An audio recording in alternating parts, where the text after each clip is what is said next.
Welcome to this presentation about Great Salt Lake and the Great Salt Lake Shorelands Preserve. We hope you learn from this and come up with questions to research. What do you already know about Great Salt Lake? You might already know quite a bit. Brainstorm what you know and then think of one or two questions you have about Great Salt Lake.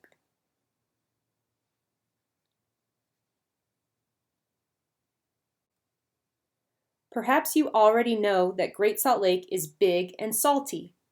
Maybe you know that it is different than freshwater lakes and has lots of unique plants, animals, and landscapes. Maybe you know that if you swim in it, you'll float very easily. To begin to understand Great Salt Lake, we need to understand what a watershed is. A watershed is an area of land where all water, like snowmelt, rain, and rivers, drains to a common place. Watersheds can nest. For example, the Jordan River watershed is part of the bigger Great Salt Lake watershed. Great Salt Lake is a terminal lake. This means the lake has no outlet other than evaporation. Do you see that all the water enters from rivers on the east side of the lake? Can you see that there are no rivers or creeks leaving the lake on the west side? Think of the water cycle. As water moves through the watershed, down the mountains, past our cities and homes, it picks up salts and minerals. Once that water gets to Great Salt Lake, some of the water evaporates, leaving the salts and minerals behind. This is why the lake is so salty. The Great Salt Lake Shorelands Preserve is located on the eastern edge of the lake, where the star is on the map. Even though it is right next to the lake, most of the preserve is a freshwater marsh.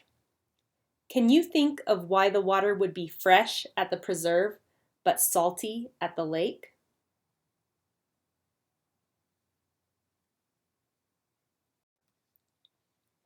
Great Salt Lake is unique. There aren't very many salt lakes in the world, and Great Salt Lake is one of the biggest and saltiest.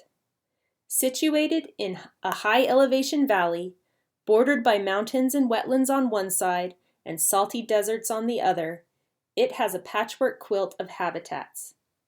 Each of those habitats has its own plant and animal communities, meaning that there is a lot of variety, or biodiversity. Think of a cozy patchwork quilt. Lots of different colorful pieces of fabric stitched together to make a whole quilt. The Great Salt Lake ecosystem is similar. It is made up of many different habitats stitched together around Great Salt Lake. The habitat patches of the Great Salt Lake ecosystem quilt are uplands, wetlands including marshes and ponds, mudflats and playas, and the open water of Great Salt Lake. The habitat that you can see from the boardwalk at the Great Salt Lake Shorelands Preserve is marsh, ponds, and uplands. The Great Salt Lake ecosystem has different plant communities in each of its habitats. A plant community is a group of plants that exist together and interact with each other. Make sure to check out the plants presentation to learn more about the plants of the Great Salt Lake Shorelands Preserve. There are many plants to discover around Great Salt Lake. Great Salt Lake is home to wildlife. Brainstorm animals that you think live in and around Great Salt Lake. Did you think of bald eagles, butterflies, coyotes, bison, antelope, badgers, foxes, beetles, or frogs? Over 300 species of birds live, rest, feed, nest, and raise their young in the Great Salt Lake ecosystem. Each year, 5 to 7 million birds live here. Some are migratory, meaning they pass through to rest and feed, while others are residents, meaning they stay year-round. Great Salt Lake and the Great Salt Lake Shorelands Preserve provide space for birds to eat, grow, raise their babies, and live their lives. One of the reasons the preserve has been protected is to allow these birds and other wildlife to have space to survive and thrive. Make sure to check out the birds presentation to learn more about the birds of the Great Salt Lake Shorelands Preserve.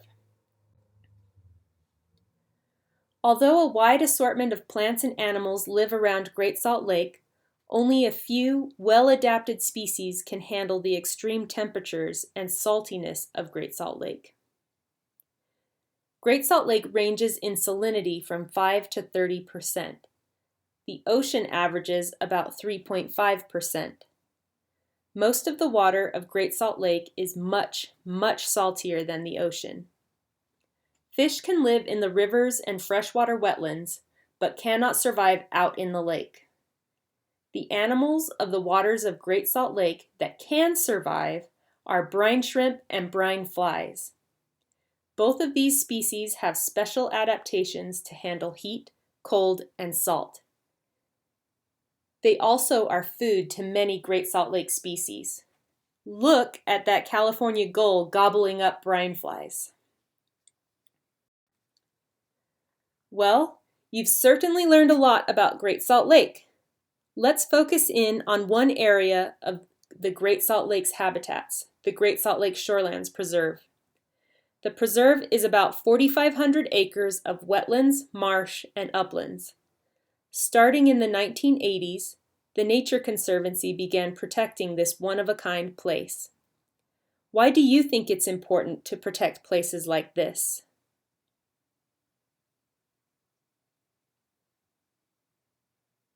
There is a mile-long boardwalk and a 30-foot lookout tower. It is generally open year-round, but check the Great Salt Lake Shorelands Preserve Facebook page for updates. It's a great place to explore, look for birds and other wildlife, and have a picnic. We hope you get a chance to visit, explore, and enjoy. We hope you learned something new about Great Salt Lake and the Great Salt Lake Shorelands Preserve. What will you remember from the presentation?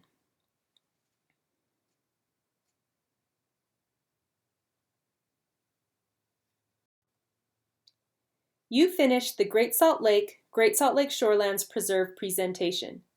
Please do the USU Botanical Center presentation next.